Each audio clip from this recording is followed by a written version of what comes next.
All right, so I'm about to talk about the main event of tonight. Edson Barboza versus Lerone Murphy.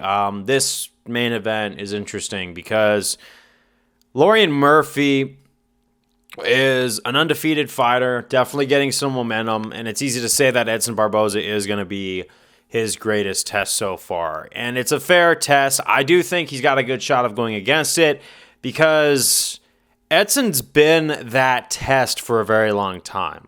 Not only at lightweight was he one of the top guys there, just knocking people out and smoking people like they didn't know what was up.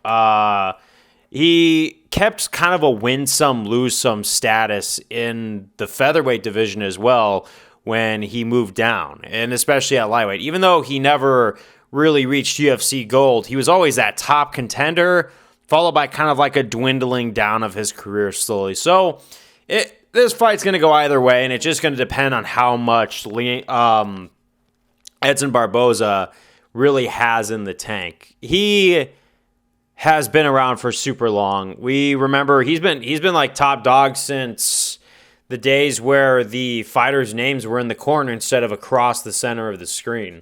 Like that's how long this guy's been around.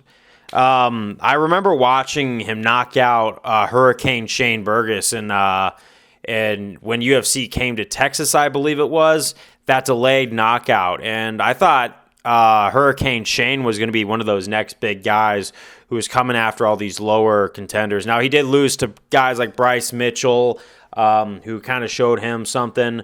I was actually really shocked. I thought Edson was going to knock Bryce out, but Bryce proved me wrong on that one. And then I was fully on the Bryce train for a little bit up until the Ilya Topuria fight. I still support Bryce, by the way. I mean, I just don't think he's going to be champ material unless he works on his striking and starts focusing on fighting a little bit more than conspiracy theories. But back to Edson. Edson has been that dude. His record's 24-11 right now. So we're starting to see where a lot of these guys who just kind of get taken by father time go. Like Anderson Silva, no one saw his record being as wobbly as it was by the end of his career when he was in his heyday, just being that dominant champ. A lot of these figures like Chris Weidman are the same way, where their losses are, I think they're either in the double digits or they're getting close to the double digits. Guys like Tony Ferguson, who used to only have 2 losses, now their records like 9 losses, I think, and they're all consecutive. But Edson kind of wins, lose. So it's a toss-up. He hasn't taken any career-ending damage yet.